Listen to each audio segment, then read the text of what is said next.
grabbed the agent. I said, what do we got to do here to restore value? The local agent gave me some great tips. Said we definitely got to get the street and curbside appeal back. We've got to get that plants planted. We've got to bring this property back to life so it's comparable to having nice people live in it, not being a ghetto-looking property.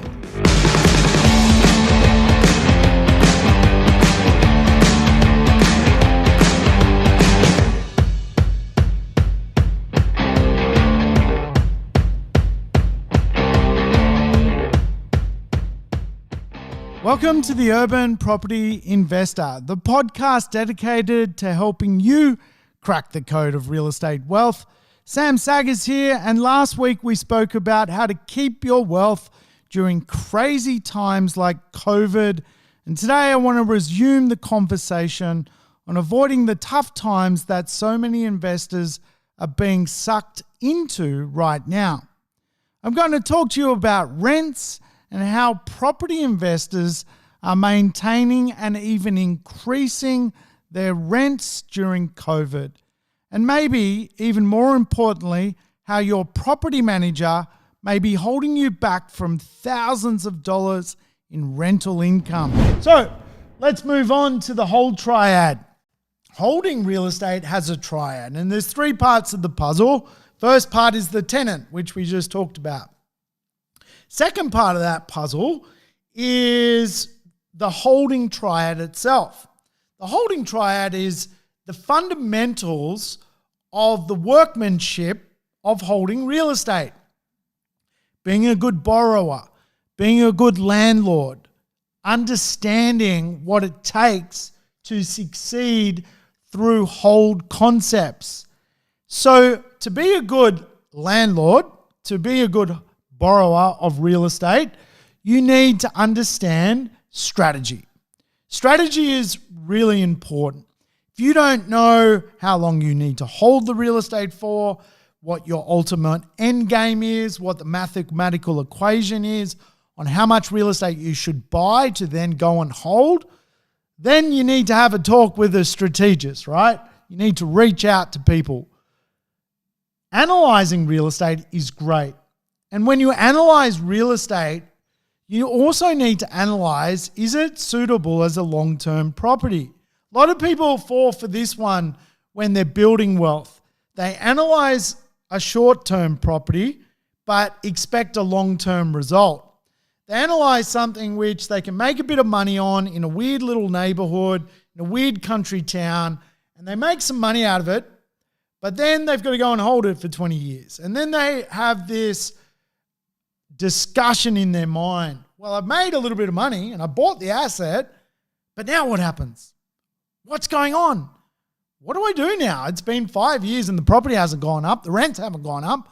What do I do with this asset? Of course, that's when the question then surfaces in the analytical part of the process of buying the real estate. Did you take into consideration that the real estate needs to be held for 20 or 30 years? The other big concept of holding real estate is vanity. Vanity. Now, vanity, of course, is often associated with good-looking roosters and good-looking birds looking in the mirror too much. But vanity and real estate is a thing, right? You can question yourself a lot, and this is what spooks people about real estate. They look at it and then they go, "It's not working. Why is it not working? What have I done? Why didn't I make any money? Da, da, da, da." Remember what I said in the beginning. If you want normal results from real estate, you've got to go a normal distance. If you want normal results from real estate, you're not going to get an abnormal return. Your property's not going to go up overnight by double. To double in value, most people have to go on a journey. The journey takes years, and this is the challenging part about real estate ownership. Holding real estate is a series of decisions. Holding real estate begins with your tenants and moves in how you actually consider real estate, not over the short term, but over the long term. It also is a series of human emotions.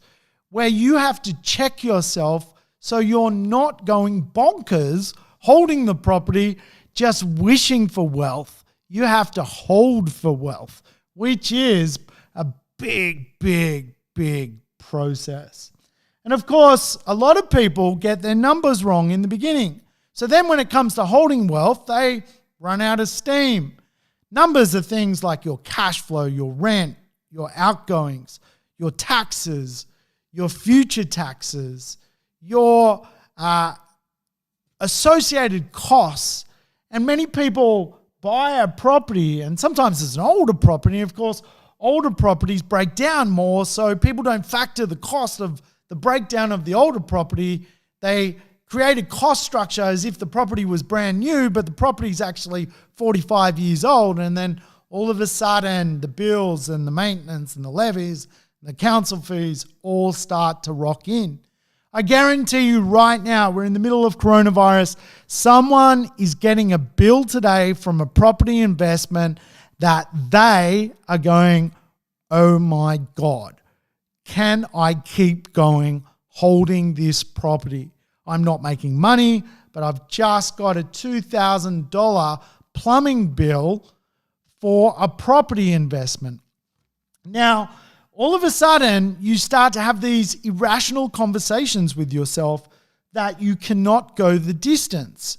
And many people are just structured wrong to not go the distance. What I'm here to tell you today is to get it right in the first place. Right tenant, right dynamics, right numbers, right vanity matrix, right analytical structure around choosing the right property, right strategy to begin with. All of this is your preparation journey for holding real estate over the long time. Then, of course, because now we have a lot of green swan events. What's a green swan event? A green swan event, of course, is all the environmental challenges we currently face in society. Things like cyclones, bushfires. These are now really prevalent. All of a sudden, owning property in the wrong street, wrong suburb that is impacted, or even wrong city that is commonly impacted by bushfires or green swan events like cyclones, your insurance premiums skyrocket. It's happened to me. I've had to let it go. An awesome property I loved.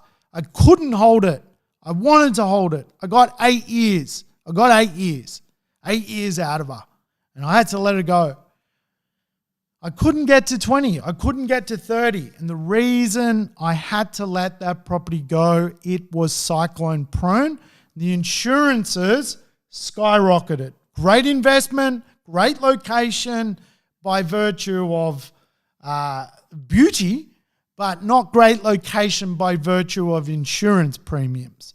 So the maths doesn't lie. The cash flow doesn't lie. And this is where the breakdown happens of holding real estate. Remember, as a property investor, you do not want to have a breakdown. You don't want to break down. Who likes breaking down? I broke down on a freeway once. It was the worst experience of my life. And I don't know how to change a tire. I learned. Know your skill set, right? And this is big because a lot of people struggle with the idea of understanding that there are skills involved in holding real estate.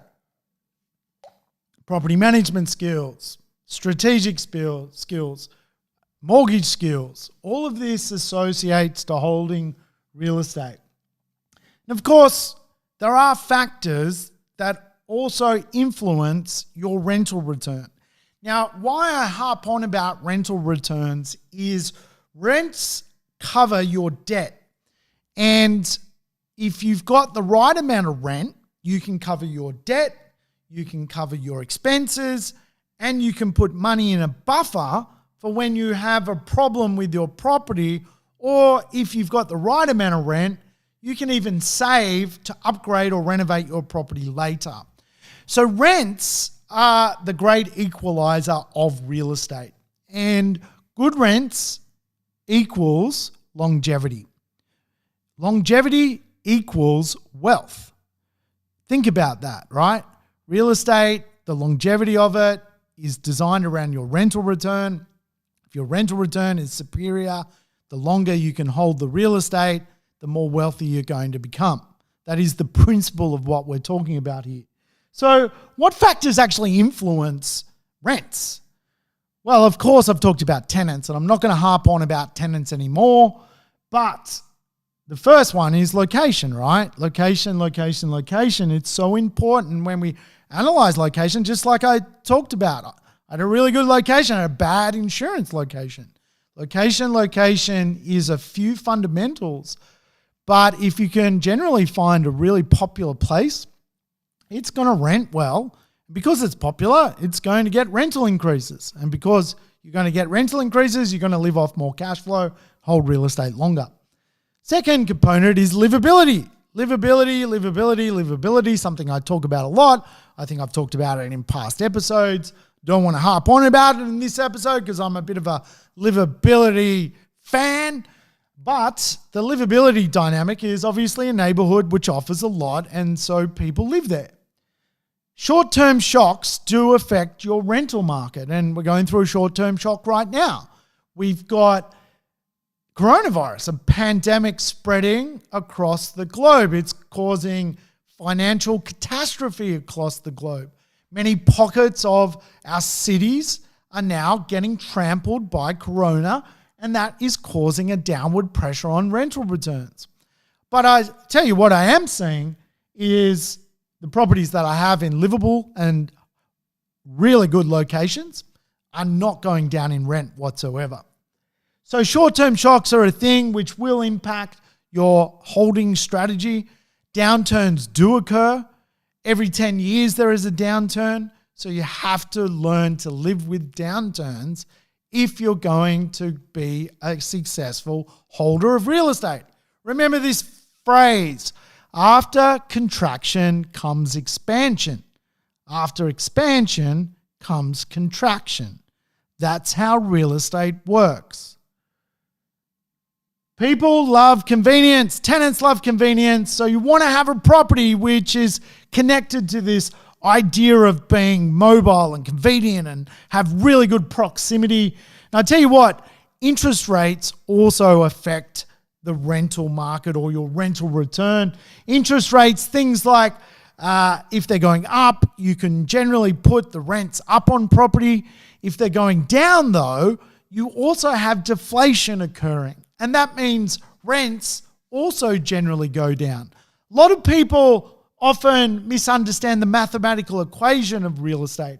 This is a big sector of real estate.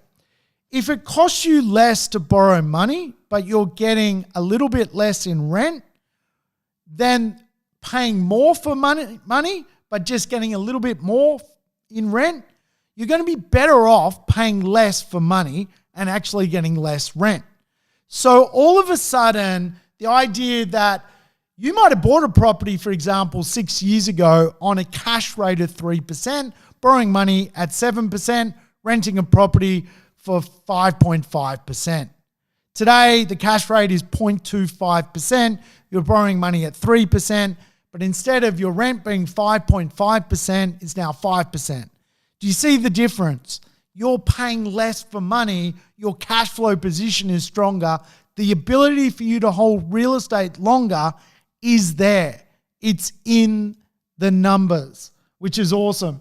Of course, little things can affect the rental market. Things like the first homeowner grant. Of course, that just means all of a sudden people are opting out of being renters and trying to be first home buyers for the first time in their life. And generally, first home buyers come from the rental pool. So less renters, little bit of a challenge then to the rental market. That means more vacancy and, of course, less ability for the rental market to grow. But other little things are really important to choosing a rental property to hold for a long time. Things like the transport around the property and obviously good amenity. Now, I want to talk about one or two more things before I sign off. And I think being a great holder of real estate, it is really important to understand how to actually be a good landlord. A lot of people are actually not good landlords. And I want to tell you a quick story. Recently, I got contacted by a client of mine, and very concerned about price movement on her property. It had dipped by 10% in value. So I wanted to go and see what was going on. Can't have a 10% drop in value. I went to the property. The property was missing its front trees, its fence, which had a botanical kind of look and feel to it, absolutely gone. The street appeal of the property had dropped so much in value that it went from looking like a beautiful, homely place to live to actually looking rather scary and almost dangerous to live. In the property, the tenants had gone from being awesome tenants to the type of tenants you do not want. The rents had dropped because that type of tenant was a problematic type of tenant. Because the rents had dropped, the value had dropped. Now, I tell this story because quite often people who perhaps buy interstate or aren't close to a property, they rely on property managers to be their guide. But here is one of the big misnomers of property management. Many property managers don't look at real estate from the value proposition that if you keep your rent strong, you will keep your value strong. Rents and property values are linked. If your rents go down, the worth of your property can also go backwards. So it is so vitally important to hold real estate, improve your rents, because that also improves your value. The moment your rents start going backwards, the challenge is that usually signals your real estate is also going down. Now, there are green swan events, there are black swan events like coronavirus, which are independent of that logic. In other words, a pandemic is causing a rental fluctuation, but I am talking about appeal loss to your real estate. If your real estate loses appeal, it is going to go down in rental value, and that usually has a corresponding link to its worth. So it is really, really important here that you heed what I am saying. I went to that property. I went to the property manager. I said, what is going on here? When this property was purchased, my client had a beautiful streetscape, beautiful facade out the front, a botanical fence. Right now, the front of this property looks terrible. What is happening? And this particular property manager also had a maintenance contract with this property. They were an on-site manager, and the property manager just revealed, look, I hurt my back 12 months ago. I've just let all the plants and trees die. It's not something I've kept up with. That's life. And I'm like, holy shit, man. I'm like, mate, have you told the owner what is happening to this property? Because they've bought a property in a bloody good suburb, in a bloody good area, expecting rental performance and capital growth. All of a sudden, because the appeal is lost on your watch, we have an absolute problem on our hands. I went and got the local real estate agent. Sometimes it's really good to get a local agent's perspective. Grabbed the agent. I said, what do we got to do here to restore value? The local agent gave me some great tips. Said we definitely got to get the street and curbside appeal back. We've got to get that plants planted. We've got to bring this property back to life so it's comparable to having nice people live in it, not being a ghetto-looking property. Of course, that cost that owner money, thousands of dollars to go through a rectification process to rectify getting bad tenants out and putting good tenants in. This is a process, folks. Like, you've got to know what your property is doing on most given days, right? You've got to understand what its rental appeal is. Too many people get this part wrong. I'm going to explain it in 3 parts of the puzzle.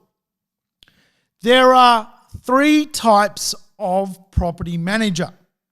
The first type of manager is what I kind of call the Qantas airline property manager. Now, Qantas has a pretty good safety record. Been flying for 100 years, never had a stack. Qantas, through the pandemic of coronavirus, is still afloat. You got to hand it to those guys. They are doing it so bloody tough. Not one industry in Australia would be doing it tougher than an airline right now. You can't even fly abroad. These guys are holding their own. And I call the property management service, which is a full service operator, so important for holding wealth for property investors. Here's the problem for most property investors. They outsource their wealth to someone they do not know and have never done business before with, based on a fee. They find a fee and someone they will never met, a property manager they may speak to for 10 minutes and do business. That is the selection process of management. Does that not seem absolutely nuts? That someone might own a $500,000 asset. I mean, we're not talking about a business suit here. We're not talking about a beautiful dress or a skateboard. We are talking about a $500,000 asset that they do business with someone, they have no idea who they are, and they put their wealth in this person's hands. Now, the lady I helped buy the property put her wealth in someone's hands who let them down. But she had a full service operator. She bought the Qantas ticket. I went there, I had a look. I found the local agent to give some support. Between her team, she got a result. She got her property back on track. The property's regained value. It cost more money for the ticket, but it flew. Now, here's the thing. The second selection of a property manager is what I call a single service operator. A single service operator is the Virgin Airlines of the industry. You go to the airport, you're going to get on your plane. It's probably going to be a half an hour late. You will land. You are going to be late for that meeting, but you're going to get a result. The single service sector is usually a small local business operator that has a property manager and a salesperson. That's the single service model. The full service model is a broker, a manager, a strategist, an accountant, a team. They are a full service model. And you'll pay 5, 6, 7, 8% for the full service model. You'll pay for the single service model 5, 6, 7, 8%. You've just got to understand the difference. And then there's the low cost model, which is kind of like the Tiger Airlines of the industry.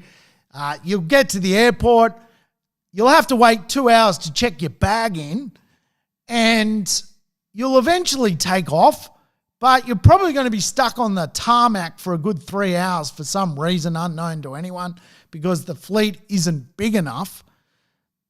The low-cost carrier is not something I would ever put my wealth in. And here's how low-cost carriers work in holding real estate. Low-cost carriers are outsourcing everything. So generally they work from, say, like a WeWorks or from a co-work space. They've got this sort of modern venture capitalist kind of attitude, which is cool. Like, they're cool. They look cool. They look cool, man. They're wearing like t-shirts and hats backwards and shit like that. These guys like look the part. They're like venture capitalists. They look like they're out of Silicon Valley. They look like they're Google and they want to rent your Google wants to manage your property. That's what they look like. But here's the problem with the model. It's the low cost model. They're actually not necessarily using retained profits to create growth. In other words, they are raising capital to create growth. and they are probably running at a loss. In fact, Uber still runs at a loss, but it's a venture capitalist business. It doesn't make money. But that's not the point of Uber. The low-cost carrier outsource everything they do, and this is where I really fall apart with this model.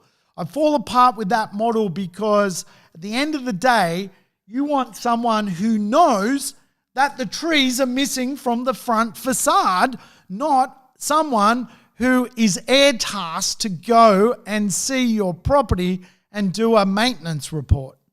Does that kind of make sense? Like, who wants that? This is your wealth we're talking about. We are going 20 years with this sucker. You need to hold this piece of real estate for a long time. You want the A team to do it. After all, you spent so much doing it.